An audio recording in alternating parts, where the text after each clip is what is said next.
Today, I would like to talk to you about what happened in Naples, Florida, 10 years ago, before we moved here in Hilton Head Island.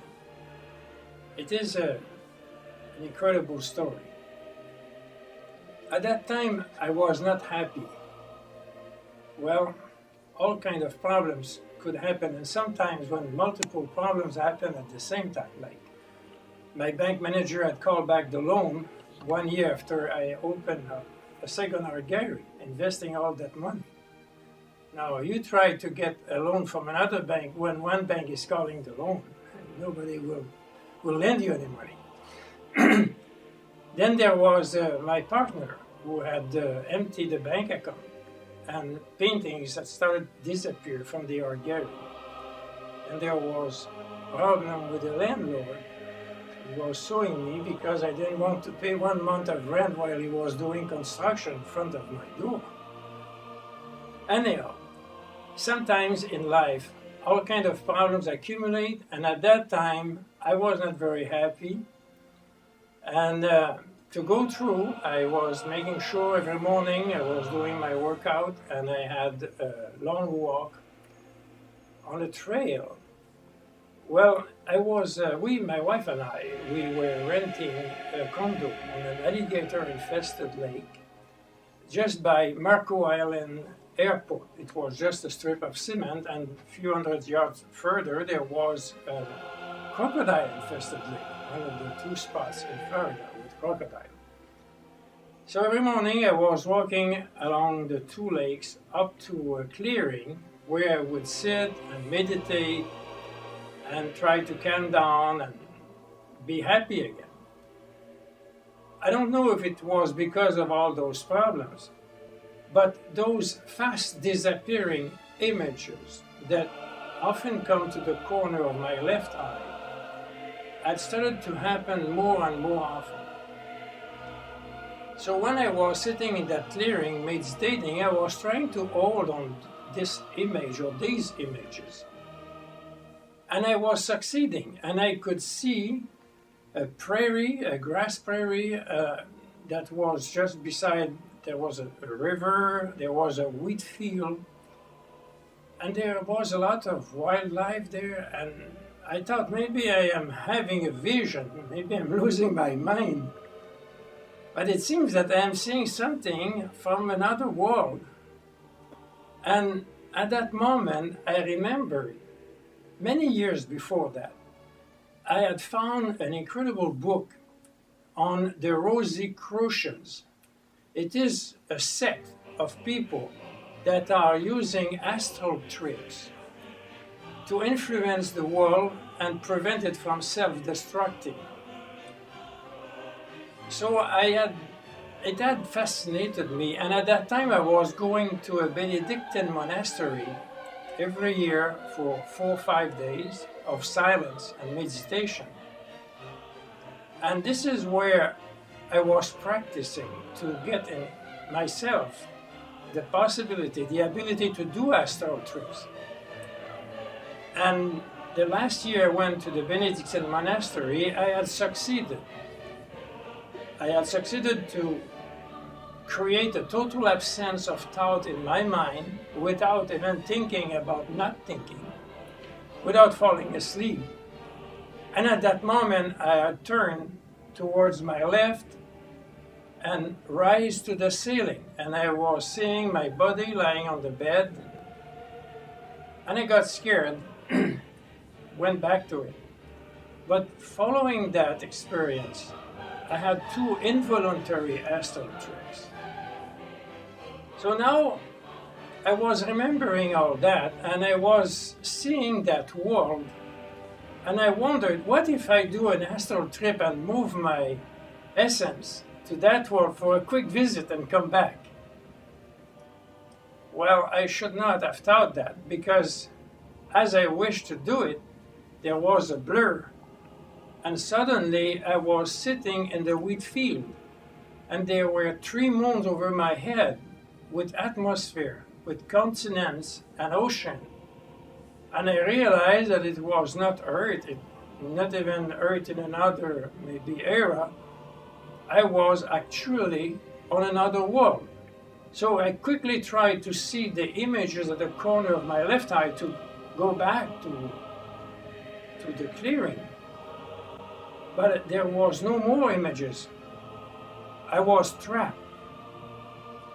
And suddenly it hit me that if I was to be trapped here for the rest of my life, how unimportant were those problems that were making me unhappy.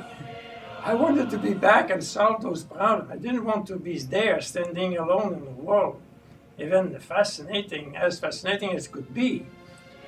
Then I heard a deafening roar, and I stood up over the wheat and saw there was a dinosaur not too far away, chasing a group of buffaloes.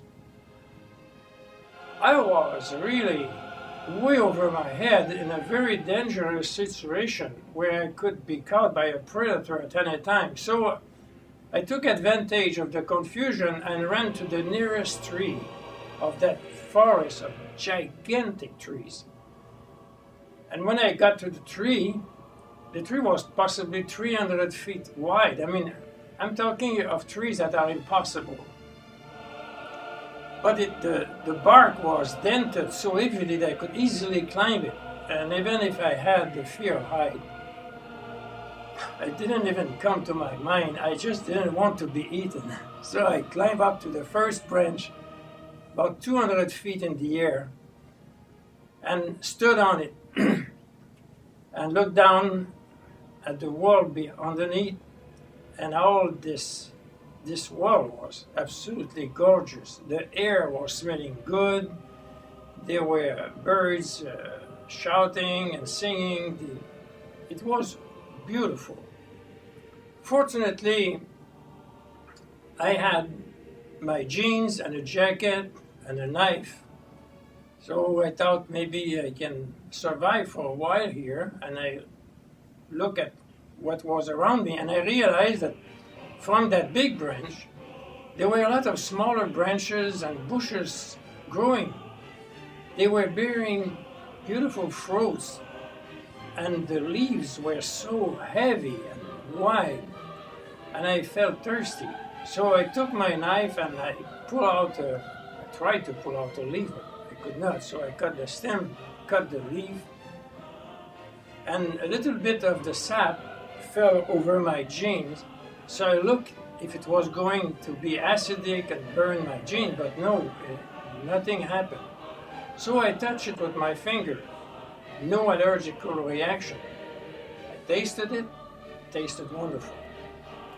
So I drank the content of one leaf and waited for an hour. I felt really good. It was filling me even. So I drank the content of 4 more leaves. Then I started to taste the fruit, everything, even the walnut that were growing in the bushes were good to eat. So on this world, I would never get hungry. So I tried to think, what will it be? What will it be living here by myself? Anyhow, over the following days, I discovered that the predators ground side were sleeping in the afternoon. Late morning to late afternoon, I could not be so dangerous to go down, and I walked from one tree to another through the interlacing branches.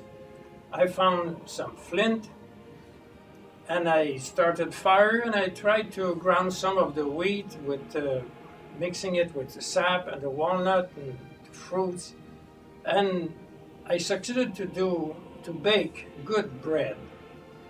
So one day I was eating a fresh cooked bread, and a bear came towards me. Suddenly, it was about the size of a large dog. It didn't look really dangerous. So I threw to the bear a piece of my bread, and he ate it. And then he came closer, and I threw him another piece, and eventually he came sitting right beside me, and I started to pet the bear, and he liked it. But I could not taste my luck and try my luck so long, because now the hours have been passing by and the predators would be waking up. So I went to the tree, and the bear followed me and climbed right behind me to the branch. So I thought, why, my God, I got good company here. I won't be feeling so lonely. Over the following weeks, we ventured through the forest and found nothing interesting. There were a cave where I would spend the night in the trunks. But then there was, at the end of that forest, there was the grass prairie again, and maybe 30 miles further, another forest was starting. So I wanted to get there and visit that world a little bit. At that time, I must tell you, I had become young again.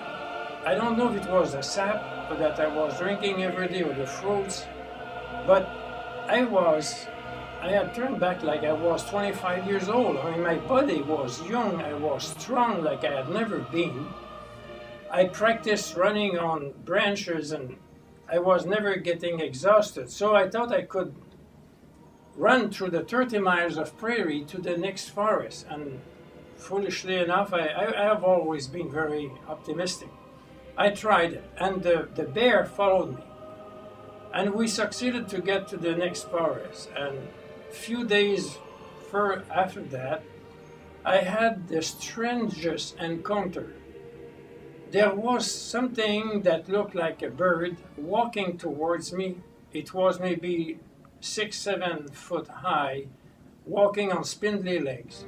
At one point, he opened up his wings. There were maybe 16 feet of wingspan, and the feathers were beautiful. The fur was, the bird was absolutely gorgeous, and he had a kind of a bald eagle head, and two appendages under the wings were ending with small tentacles like fingers. And the bird had a belt and a metallic tube hanging by it. So I realized that this was an intelligent bird, an intelligent species. I was hoping it would not come to harm me. And I said, "Hi, how are you doing, beautiful being? I'm glad to see you." And the bird looked at me, stopped, and he looked at me deeply. I thought it would seeing right into me. And he said, and I heard the voice in my mind, "I acknowledge the presence of sentient being here." So I said, "Can we talk? I realize we have a telepathic communication here. Can we talk and exchange some..." And now, let me take just a moment of break here, and you will hear what happened next. Just about incredible. Thank you.